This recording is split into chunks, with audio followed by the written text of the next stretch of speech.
কেমন মা? ছোট মা। ছোট্ট মা। হ্যাঁ, একদম না তো ছোট মা। ছোট হয়ে গেছে।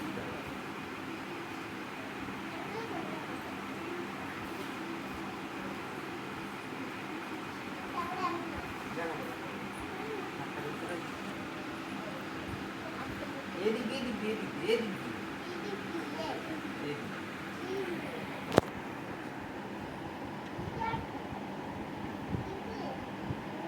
কেটে দেই।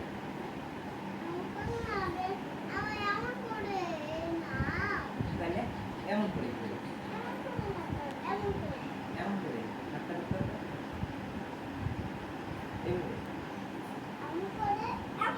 হ্যাঁ হয়ে গেছে তো, এইভাবেই করতে হবে। তুমি তো বড় হয়ে গেছো, তোমাকে তাহলে বিয়ে দিয়ে দেয়। তুমি শাড়ি পরছো, তাহলে তোমাকে বিয়ে দিয়ে দিই। হ্যাঁ, কেন? হ্যাঁ হয়ে গেছে। বাচ্চাদের হয় না, বাচ্চাদের দিতে হয় না। কাকে দিতে হয় বিয়ে? কখন দিতে? পপিমানকে। হয়েছে? তাহলে জয়ন্তকে বিয়ে দিয়ে দেয়। না, বাবাকে বিয়ে, পপিমানকে বিয়ে দিতে হয়। পপির মানিকে। হ্যাঁ, হয়েছে। হ্যাঁ, পপিমান। তোমাকে কি সুন্দর লাগছে, তাহলে এখন বিয়ে দিয়ে দিই। হ্যাঁ, না, পপিমানকে।